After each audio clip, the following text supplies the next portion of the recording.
Everybody, how are we all doing? We have a nice quiet group. This is the quietest I think we've been here in about 2 years, right? Yeah. What's up, guys?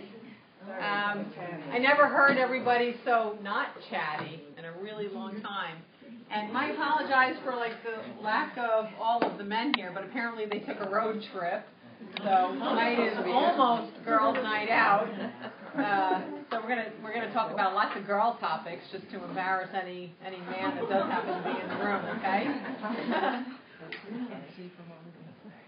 But before I begin, I would like to ask Michelle if she has any updates from American Heart that she wants to share. I think that I shared the last time about the Heart Association, changing their whole marketing tools and everything about Life is Why, and it really is really getting to me down to the nitty-gritty of really getting to people and letting them think about why they need to stay healthy and what they need to do because their body is their own temple. That's right. Thank you. And I think it's things that people really need to understand and work at it. And it takes effort to do that, and the Heart Association is really trying to do that. So if anybody wants to do anything in terms of with their businesses or teach people CPR, or which also empowers people to save other people's lives and not be afraid or whatever, but it's an empowering tool, let me know, and I'll be glad to help you. Thank you. And there you go. Yeah. It's amazing. Even since I've known Michelle, I don't know. I probably have known you since about 2008, right? 2008 or 9 now. But it's interesting to watch the subtle shifts even at American Heart. Some of the things that we talk about that are so commonplace to us now, it's fascinating to watch it seep into everyday life, and it's really hard to perceive of organizations of any kind really succeeding in the future if they're not going to let some kinds of universal truths into their practices, their mission, their goals, and the way that they conduct business and the way that they support and help each other. So it's nice to see. But that's one of the reasons why Michelle and I have always gotten along so well, is because she always perceived the heart of the matter as something that is whole. The mind, the body, and the spirit all affect ourselves wholly. It's not just an isolated organ that you can treat without treating the whole of oneself. But so thank you. Thanks for the update. Whenever we do have kind of a quiet, smaller group, and whenever we have a smaller group, it gives me an opportunity to do some more fun things that I can't necessarily do when we're jam-packed in here. So tonight would be a really great night for you guys to share your curiosities and ask questions. And some people want to ask a personal question, but they don't want to ask it aloud. If you want, during the break or at any point, jot something down and get it up to me, and I will answer your personal questions in addition to whatever topics we cover tonight, okay? Because I do love that. Whatever reason people are able to be somewhere, or whatever reasons people are not able to be somewhere, there's a magnetic energy that allows these orchestrations. So whatever question you have on your mind tonight is going to be very relevant for the people in this group, even if you think it's specifically relevant to something in your life only. That's the way that it works, and we see it all the time. We see that there are some people that can't make it one particular night, and they weren't exactly ready for that topic. Or we find the opposite, that someone didn't even realize that they were just about to open up a new possibility or a new aha moment, and they somehow got themselves to that place and were able to be introduced to a whole new idea, a different way of looking at something that they had never seen before. So this is a great opportunity when we have a smaller group like this to take questions that you want addressed and to manage personal things that are on your mind as well. All right, let me talk about what's on our board, what's going on. Next month will be our holiday party. Okay, what we do is we add a half hour to the event, and we do a food and beverage swap and share. We do ask that if you would like to bring something, it's easiest for us to go through the Enlightenment Power group that I have on Facebook, if you are on Facebook. And Jeanette offers straits to make sure that we don't have 2,000 napkins and no food. Because even though we like to add a little fiber into our diet, it's really just not going to cut it, okay? So you can private inbox Jeanette or even post it right on the page, the Enlightenment Power Group on Facebook, and let us know what you will be bringing. We usually have a pretty festive group, and it's a fantastic opportunity to network, which is why we add the half hour to it. In addition to having our food and beverage share, I'm also going to set up a couple of extra tables because I really want to make sure that we're remembering to support each other in our endeavors. So we have a lot of people who come here on a regular basis that have services or products or things that are of value, and it's a great opportunity to think about gift giving. If you're supporting the people who are already supporting these concepts, and you know you're putting good ripples into the water if you are spending your gift money among people that you know are going to be doing good things. So contact me if you would like to set up a table, a half a table while we're here, and I'll make sure that I have enough space for everybody. But please do think about it when you come back next month to say, I'm going to pick up some gifts, and I intend to do some of my shopping here so I can support the people that I adore, and I can support the people who are very much aligned with my belief system, okay? What else do I have going on? New York City, if you ever do want to take a ride into the city for that group, I know I do have some people come in from Long Island once in a while. It is our holiday party there in December as well. So we do a food share. We will have some musicians there, a group that they're just phenomenal. They joined me this week. This has been a long week. They joined me this week. I think it was this week, right? Huh? It's only Wednesday. Wow. They joined me on Monday, and they're really a great group. So they play while we're getting set up, and they will be there for the extra amount of time too, and they'll play at the end too. Really worth the trip just to come in and hear them. So I recommend that you do that. Apparently, I'm on the radio in that's November, right? Yeah, 11. I don't know what that is, but it's probably really, really good. So tune in. I'm sure that's awesome. I don't know the time either, but I know I have a really late night radio show coming up maybe next week. Maybe that's the one. It's like 10 at night. I do those on occasion. But let me tell you, it's not easy to go to sleep when you get off the radio at 11:30, right? It's really not. Atlantic Highlands, if you can make it to New Jersey. I also have a new event at a yoga studio in Belmar. That's on a Sunday in December as well. My next visit to the lodge at Woodlock at the spa will be Martin Luther King weekend. There's something that happens that's really interesting there, because I brought up the topic already when I started to talk about the group that's here tonight. I'm there, I average probably, 5 or 6 times there per year, and I've been going there as their guest speaker for many, many years now.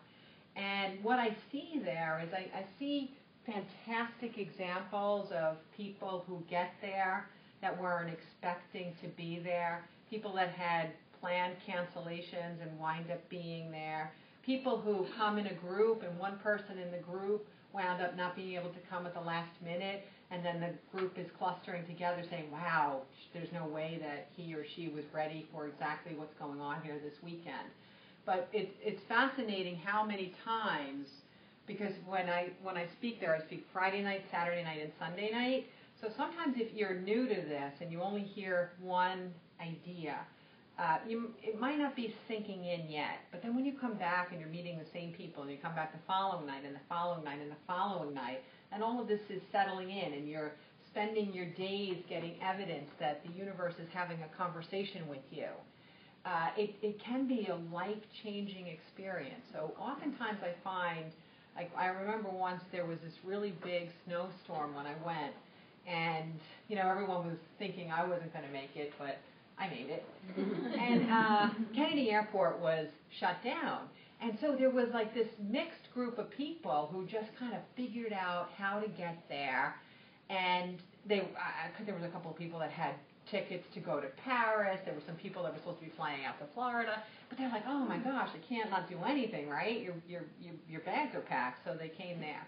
And that was like so magical because that group of people had this unexpected opportunity to be exposed to things that they wouldn't have put themselves in front of any other way if it hadn't been for that. But again, so many huge aha moments and life-shifting changes that happen to people in those circumstances. It's really remarkable. I find it, I never lose my awe of how the universe helps us to be somewhere and also sometimes helps us not to be somewhere as well. It's really interesting. Let's see, anything else going on? Oh, the year before us, everyone knows that's a very popular seminar. Book early. Last year it got closed out, okay? That's when I just stand for 3 hours. Well, you give you a break, so I can take a break.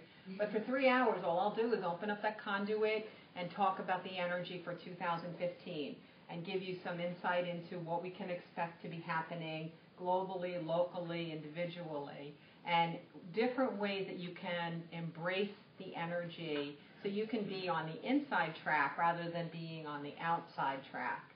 The way that I always think of that seminar, the way that it makes me feel for the year, is that I remember one time I took a kayak out in a bay, and I don't like ocean kayaking. It's really hard, but I did take it out in a bay, and it didn't occur to me that a bay has tides, right? And a bay also has winds. And if you go out with the tide and with the wind, you will come back against the tide and against the wind. And to me, it always feels like if you're able to get the information at the beginning of the year, then the year is like being in your kayak with the tide and the wind at your back for the whole year. It just makes it easier. It just makes it easier. And the other thing, too, is I don't get a lot of previews about different things that I will hear for that seminar, but interestingly, it's only November, and I'm already getting previews for what next year might be like. Now, I've done this seminar in 2012, 2013, and 2014. This is the first time I've gotten previews months in advance. I have a very strong feeling that next year is going to be a very different kind of year, something that we haven't experienced before. Not just a couple of little subtle shifts. I feel like it's going to be a very different year. I'm excited about it because I know that when you're on the inside of knowledge and energy and what you can expect, it works with you and helps carry you to your goals more quickly. But I do find it interesting that already I'm getting quite a bit of hints about different things that will be happening next year. If you are one of those people that is already in the process of waking up, next year is going to be your year. It's your year, okay? You can count on it. Next year is going to be your year. If you're already focused on that's where you want to be and that's what matters to you and that's how you live, next year is going to be a really extraordinary year, okay? That sounds good, right? And, I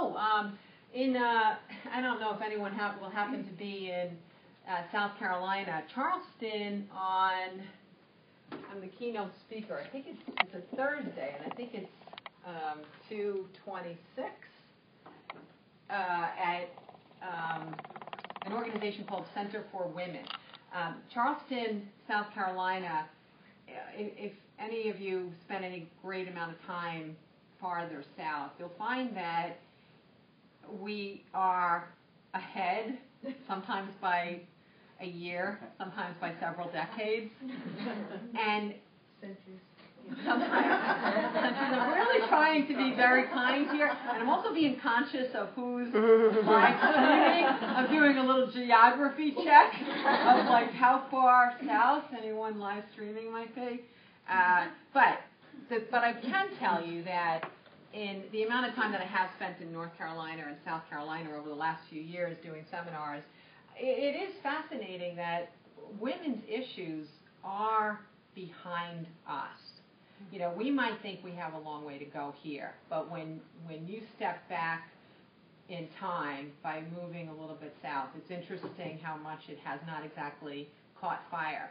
So what the event that I'll be at is really to help bring women up to a state of equality, to empower them, to encourage them, to let them understand that they are supported. And it's also about supporting women business owners as well, to help get them either the capital or the training that they need to become entrepreneurs in that area or to succeed at whatever career path they have.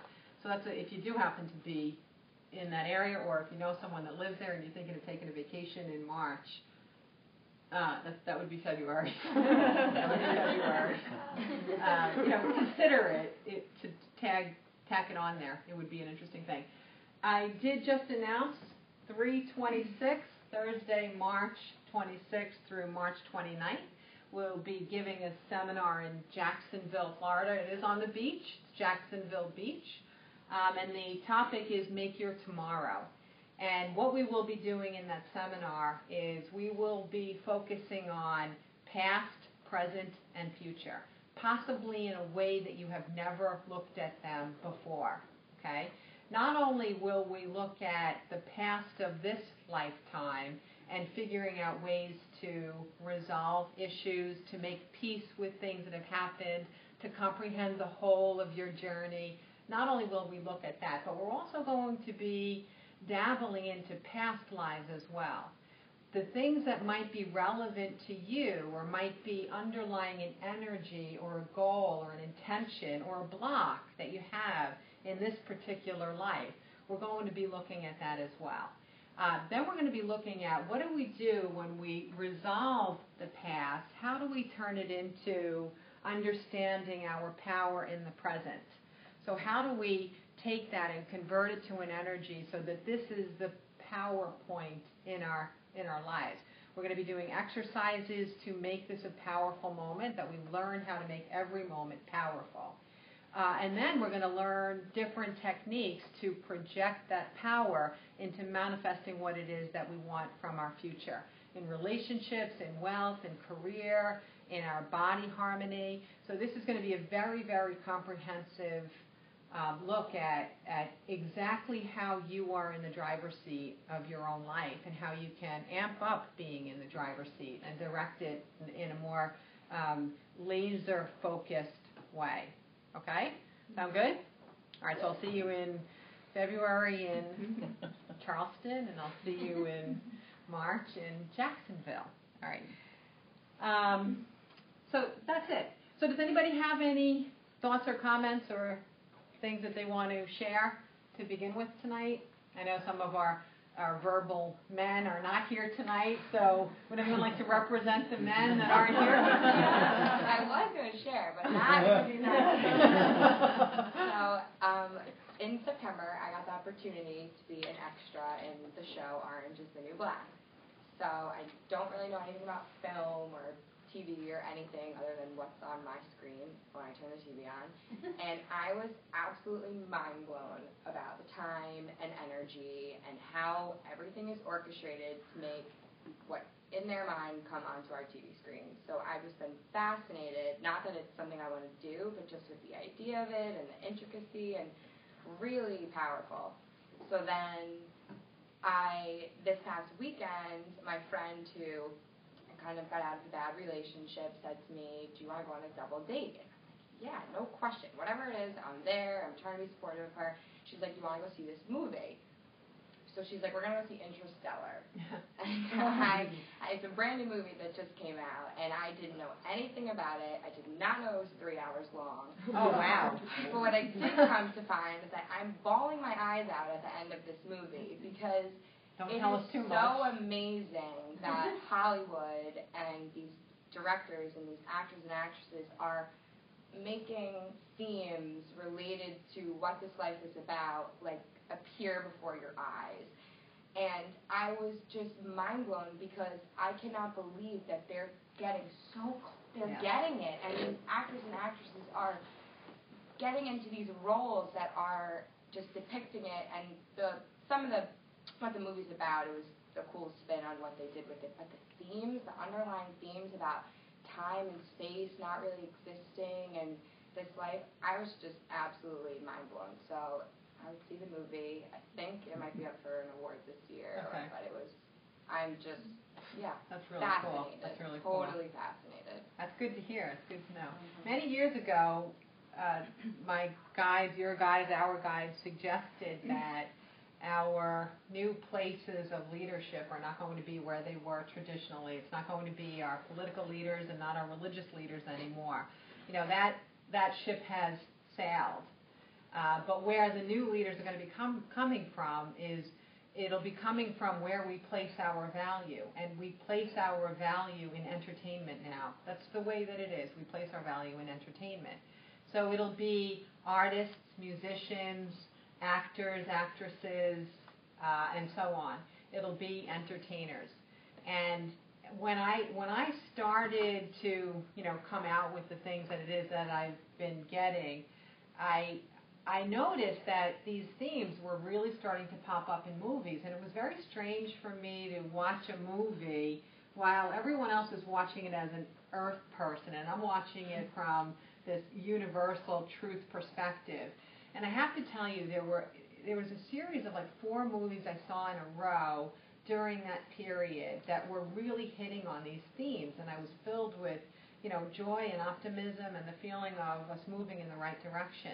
And then 4 times in a row, the movie took an earthly spin at the end and sewed it all up with some earthly logical explanation for everything that magnificent that had just happened. And I remember that crushing feeling like, oh, I'm still alone. I'm still alone. I'm still alone. How could you do this? You just destroyed everything. But the truth is, in these short years since then, we're only talking 5, 6 years, they are taking it all the way through to the end. And what I perceive it as is that if a person is aligned, they don't even have to know that they have a conduit open, but they could be tapping into the river of universal wisdom unknowingly, and they might feel inspired. They might be seeing movies in their head. They might be getting scripts and ideas in their heads. They think it's coming from them. They think they're generating it. But in the end, when their story would come through and it felt so magical and magnificent, even if they didn't believe that there was truth in it, even if they thought it was fantasy, in the end, the Hollywood machine would say, that's not going to sell with that ending. We have to sew it up with something that makes more sense and is real. But it feels to me like those days are over too. So even the Hollywood mechanisms, the Hollywood machine is saying, why do we have to sew this up with something that doesn't fit the content of the movie? Why not just let it stay on this energetic high? Why not conclude it based on truth instead of some other ridiculous ending that we're going to give? If they're making money at it, they'll do it. The bottom line is, if they can make money, they'll do it. So the good news is that movies like this are making money now, and Hollywood is getting less afraid. And the other good news is that people in Hollywood and actors and producers and writers are more aware that they are downloading information, that they are co-creating information. They don't have to believe that it's just a process of, you work hard, you come up with really good ideas, and you brainstorm, and it's all me, or it's a little bit of a collaborative effort with a few people. They're getting that they know that there's another hand in what it is that they're creating. And you see it all the time where different versions of similar stories come out simultaneously. It's because multiple people are tapping into the same conduit at the same time. There's no exclusivity. What I do, I don't have a passcode that lets me in, and you guys have to get the special secret code from me in order to get in. All you got to do is figure out how to get in on your own. I figured it out. Anyone can figure it out. just figure it out and do it. Tap into the same stuff that I'm tapping into. Eventually, we all will. So I know you guys are working toward it and doing it more and more. I'm only joking around with you a little bit here. But as you're doing it and as you're having the intention to do it, it will grow. And the things that you have popping into your head, even in everyday conversation with other people, are going to be peppered with these truths and these wisdoms, even if you didn't have the intention of saying them. Or sometimes you'll be listening to a sentence that comes out of your mouth and you'll be like, wow, where did that come from? And you're almost like still having the conversation and you're privately like patting yourself on the back. Like, wow, that was really good, And it's because you were co-creating those thoughts. You tapped into that conduit. You got the free pass for at least that day. But you know what it feels like when it comes through. You know that it's truth. You don't refute it. You don't doubt it. You don't say, I don't know why I said that. That doesn't make any sense. You say, wow, that was really good. I wish someone had just jotted down what I just said. And you know that feeling, right? Right? Everyone in this room, I'm sure, knows that feeling at some point or another. But thank you for introducing the idea.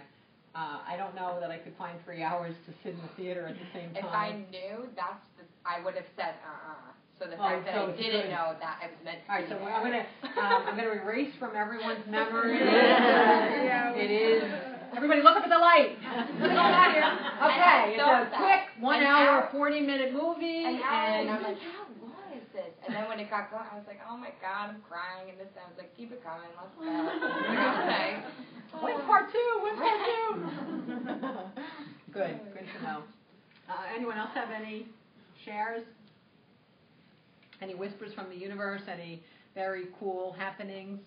Yes. Well, I didn't know how to categorize this, but this morning as I'm getting out of my car to go into work, I was getting a phone call. So, I reached into my pocket, and I think I accidentally hit decline because it just stopped ringing.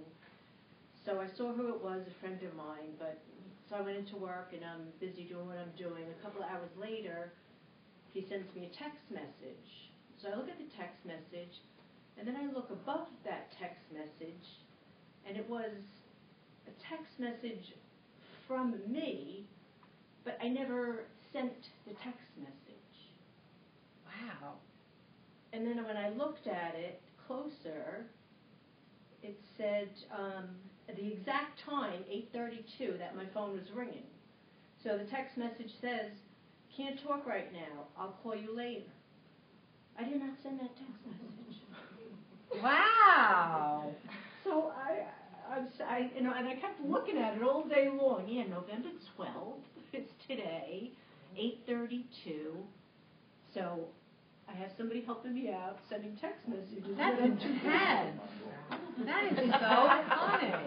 So maybe you can tell me how that happened.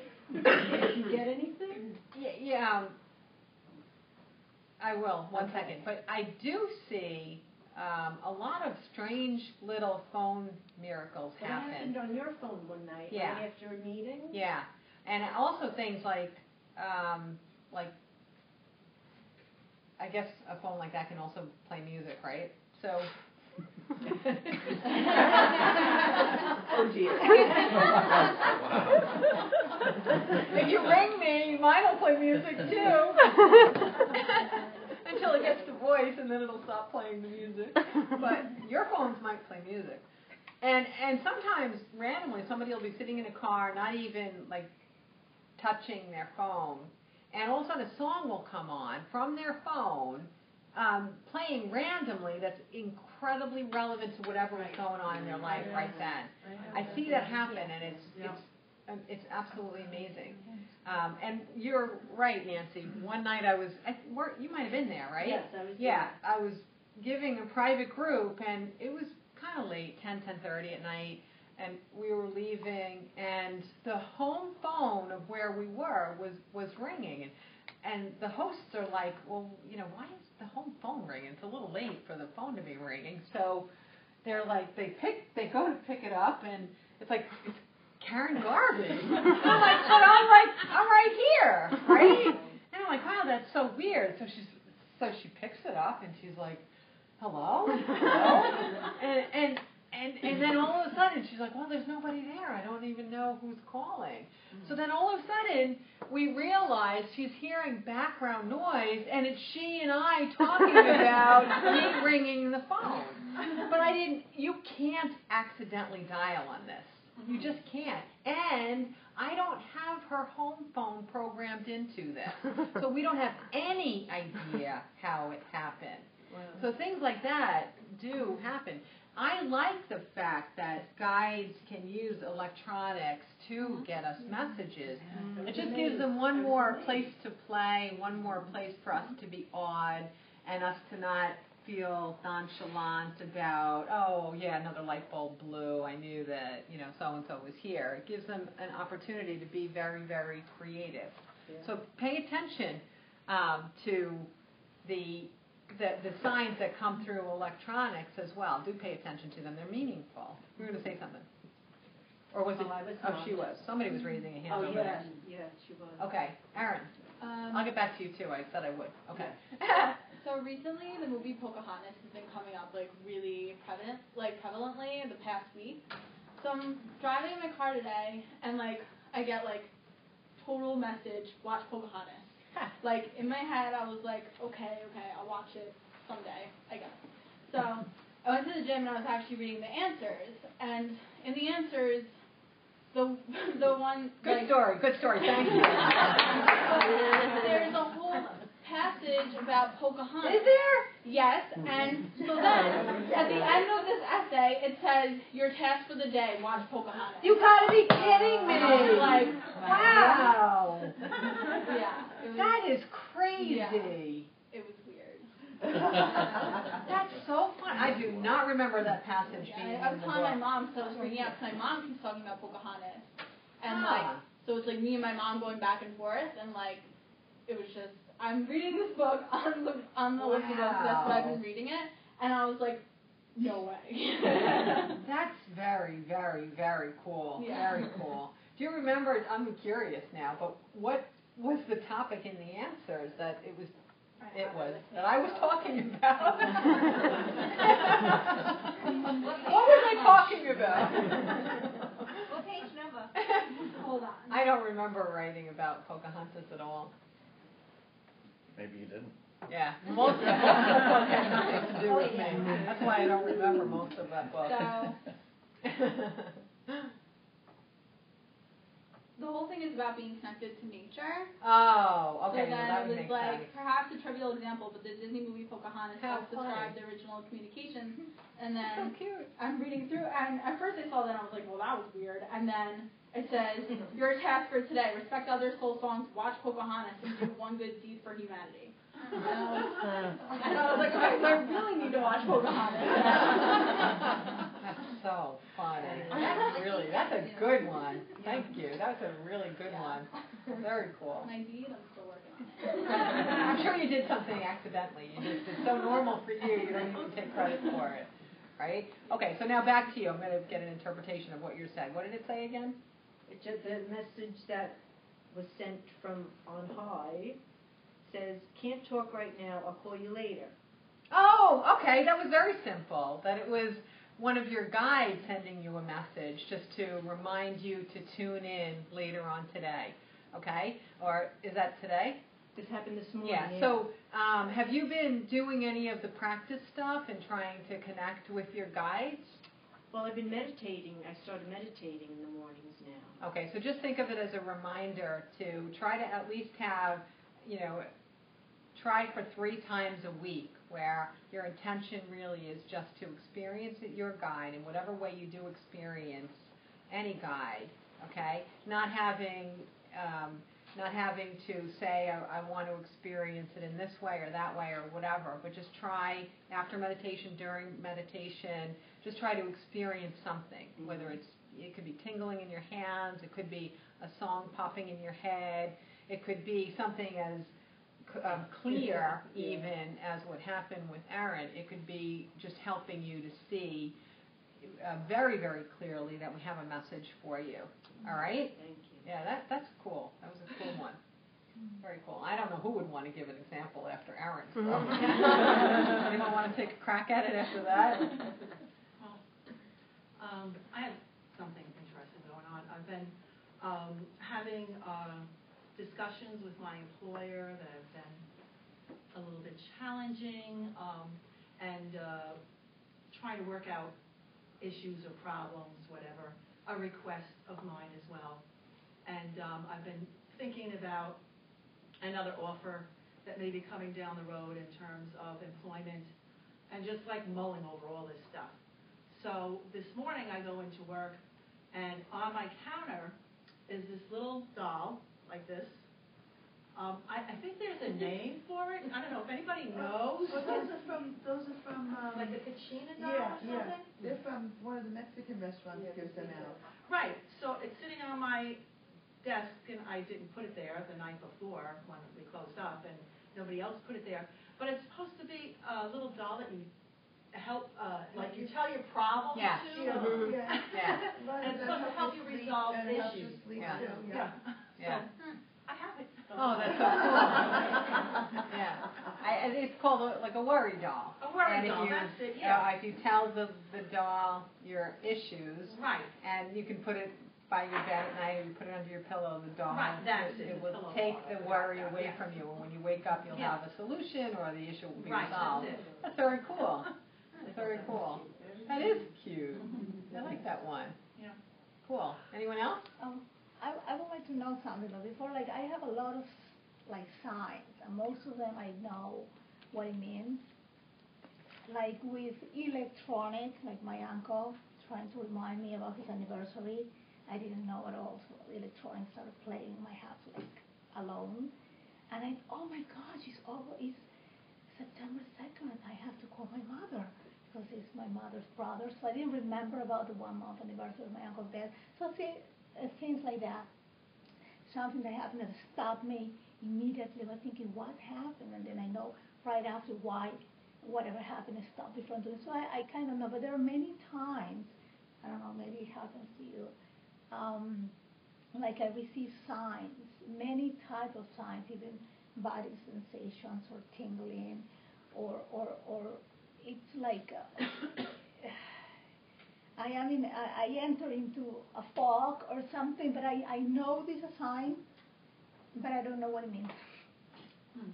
So most of my signs, I would love to know what is the meaning of it.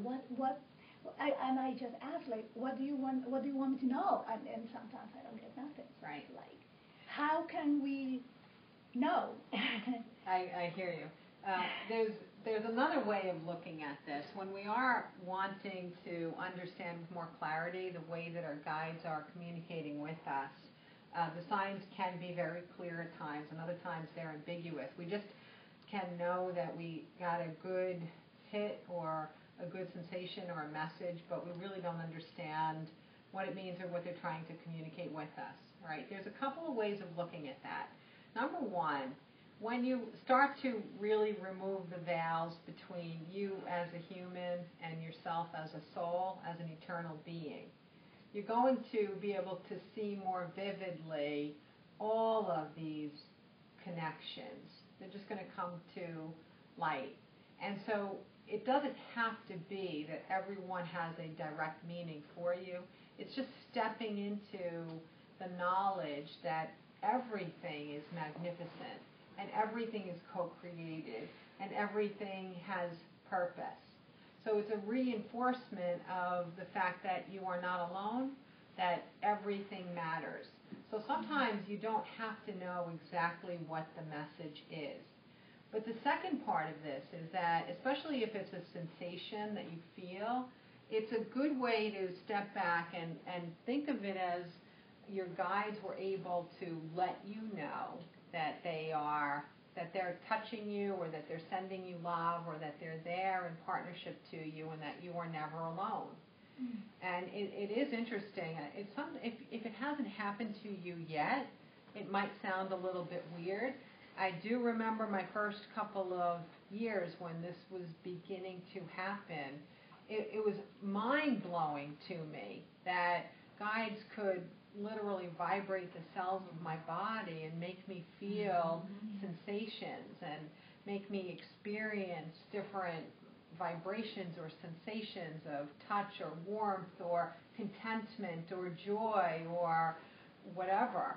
And now it's just such a regular part of my life that if I'm focused and if I tend to be in my left brain for a little while, like I'm doing something that's analytical, I will feel a sensation, or I'll feel I can feel like someone is holding my hand even though nobody is there, because they're vibrating the cells in my hand just to remind me that, you know, you are eternal. You are not just what you're focusing on. We are here. We just want to remind you. And as you start to pay attention to those sensations, even if you can't acknowledge or identify what the source is, if you just acknowledge it and appreciate it and enjoy it, it can happen more and more.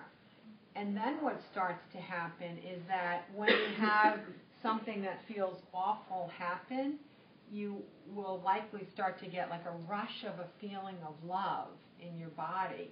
It felt strange to me in the beginning, like how could this awful thing be happening on the outside of me, and all of this great and wonderful stuff is happening on the inside of me. I got that my guides were like infusing me with love so that I didn't take this thing outside me so seriously as to redefine life as being bad instead of good. I mean, I got that, but it's really strange to try to process what I'm perceiving as so positive and so negative happening at the same time. And in the end, I would just start to give into this sensation because that was truth. My version of this was based on assumptions or misbeliefs that I had accumulated over my whole lifetime, but this is in real time. This is happening right now. I'm not controlling this. Guides are contacting me at the moment that I need it the most to allow me to know there's another way of looking at this. There's another way of processing this. It's interesting, getting back to the idea of movies. I always refer to the 2 years of my huge learning years. In those 2 years, if I would watch a movie and something would happen in a movie that really bothered me personally, you know, like there's certain themes certain things we each can't manage, right? So if one of those things would happen in a movie and I'd feel myself get upset that this was happening in the movie, I would get such a tremendous rush of love in my body. And what I would do in the beginning, because I was still learning how to connect and to understand how they interacted with me, I would, you know, try to separate from the movie and communicate with guides directly so I can understand why did I get that powerful rush while I was feeling this. And it was that they were retraining me to understand that my thoughts and my perceptions were habitual and that I could re-perceive things. And that's how I started the whole training program of not allowing myself to go into black holes when something was triggering me from the outside. I don't really have that experience very much where something grabs me and pulls me under anymore. And I also, you know, here's the thing about it. When you're more fresh on the path of awakening, your version of my reality will be, it's your attitude and your perceptions that's changing your reaction. You have learned to be on top of your attitude and your reactions. That's true to a small percentage. One of the greatest byproducts of this path is that I have fewer negative things that happen in my life, period. I don't think there's people out there talking about that. People are afraid to talk about it. I don't know why they're afraid to talk about it, but I really don't have a lot of negative stuff that happens anymore. And I haven't for years, so I'm not afraid of when the other shoe is going to drop anymore. I just expect life to be smooth. I expect it to continue along this vein. Now, what, did I have an easy life? Was I raised in Disney World? No, I didn't have an easy life. I was embroiled in chaos. I had a really difficult childhood. I didn't know how to have a smooth day. I didn't know how to perceive life as being good or positive, and I was constantly managing the crises that were coming my way. It was life. It was the way life was. So it has nothing to do with me having ease, that I was born into good luck or anything like that. It has to do with what I have trained myself to think and feel and believe, and the actions that I take based on what I now think and feel and believe. And it's a process. One thing that makes my work now so much fun is that I get to help people when they're in a spot in their life that doesn't make any sense to them. And I'm going to tell you that from the second you get on the train of enlightenment, I'm going to tell you some of the stops along the way. And when you hit that stop, you're going to have no idea what's going on with you. You tell me about the stop, I'm going to tell you exactly what's happening. I'm going to tell you why it's happening, what's happening, and how to get through it, and how to use it to your advantage rather than to get stuck at that train station. Okay? One example. This one cracks me up, and I went through it. Trust me, I went through it. The more enlightened I got in the beginning, and the more I understood reality and the vibration of love, and watching everything through the lens of love, the more I was living it and breathing it and being it, the more intolerant I got with everybody and everything. I mean, I became like, I felt like I was a curmudgeon on the inside. I was judging everybody and everything. How could you do that? Why didn't you do this? Why didn't you hold the door open? What's the matter with you? You're so unenlightened. And this is like what was going on in my head. And I'm like, I was bombarded with all of this negative perception of everybody. And trust me, there was nobody passing through my litmus test of whether or not you are enlightened, except my 3 kids. They had a pass. My kids had a pass. No one else had a pass. No one had a pass. And I'm like, wow, so this is enlightenment, huh? And so now I get to see everybody goes through it. Everybody goes through it. And inevitably, when they're going through it, somehow they find me and they talk about it because they have no one else to talk about it. How can you tell someone that I'm learning all of this stuff and I'm waking up and I'm bitchier than I've ever been in my whole life? Like, you don't go around telling people that, right? So finally they can come here and I say, oh, that's perfectly normal. Let me explain to you why, how, what, and so on. But it's like you get a sneak preview of being at a vibration that's higher on the vibrational energy scale. And when you get a preview of it, you're not living it yet. You're just knowing it in your head. It's theoretical, intellectual knowledge. So you're looking at the world through that idea, but it's not coming from your being. Your soul hasn't connected to that vibration yet. So your lens is helping you to understand more thoroughly what the loving vibration is when you see it in the absence of the world around you. So it's almost like just helping you to understand what's possible by seeing what is not happening around you.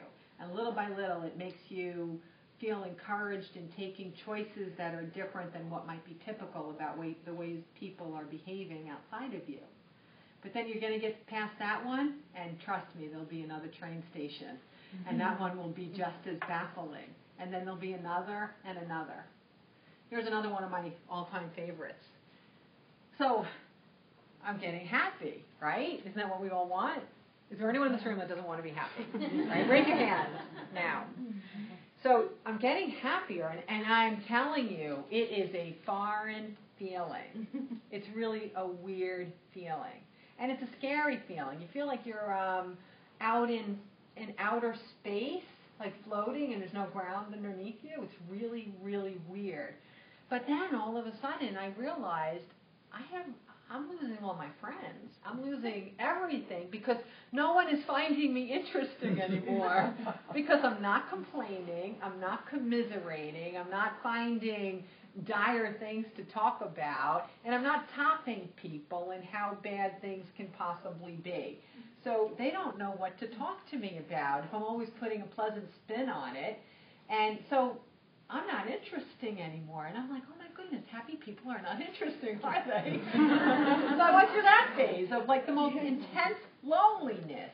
I mean, I didn't have that disconnect with everybody. There were very few people that I still felt were okay with me being happy. They could accept me as my happy self, and they still kind of liked me.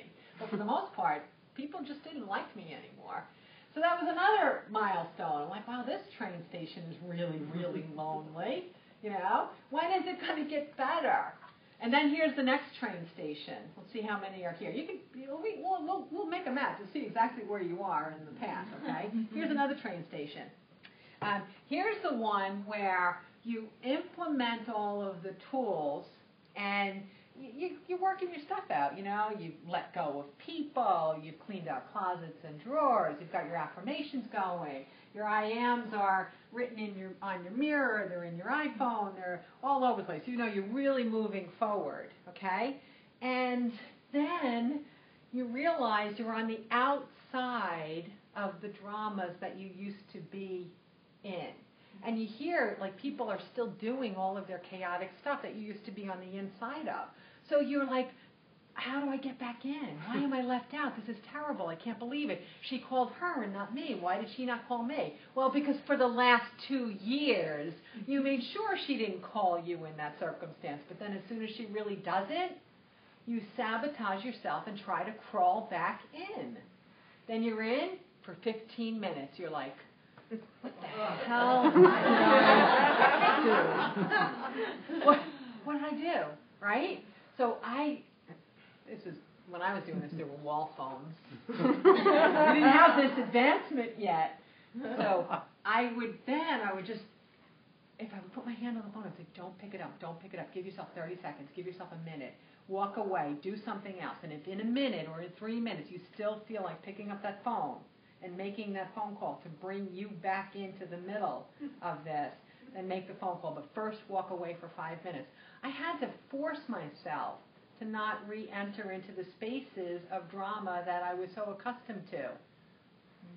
And that doesn't seem like that would make sense. It would seem like once you get any more happy, that you're just so happy you just want to be there. And why would anyone wreck that intentionally? And with an open mind, why would anyone want to do that? But it is a process, and there are stages and there are steps, and they will keep coming. And the reward is that you do get to the point that you are living and breathing happiness, and you are living and breathing harmony, and your relationships are stronger. Your relationship with your body is stronger. Your relationship with the material world is stronger, and you just live it, and you continue to live it, and you know it. And I hope that each of you is moving along that path and are happy with the progress that you've made on that train. And keep having conversations with each other, because that's how you sometimes get insights into something that you might think is so odd about you that you're going through. But it makes a lot of sense when you're talking to other people and you find out that they've been through the same exact thing. It's interesting. Any other thoughts? Does that help? Just, yeah, but... The last thing I wanted to say in regard to your question, the last thing is when you do have a sign that you're unable to interpret in the moment, don't feel like it's a lost moment. Use it as an opportunity to pay attention to what your dominant thoughts were right before the sign occurred. And if your dominant thoughts were negative, use this as a reminder to shift 180 degrees and to think about things exactly the opposite of the way you were thinking about them. If your thoughts were more on the positive side before you got that sign, then see it as a way that your guides are asking you to ride the wave. You know, we want you to know we've noticed. This is really good. Keep it going. Keep moving forward. They don't want you to slide back or slip back into those older patterns that are non-productive, so they will try to give you encouragement signs. So sometimes a sign that you cannot interpret easily is simply that. It's just a reach out from a guide to let you know that you are supported, that you are guided, and that you are loved, and that you are never alone. Okay? Does that help? Mm-hmm. Okay. Yeah.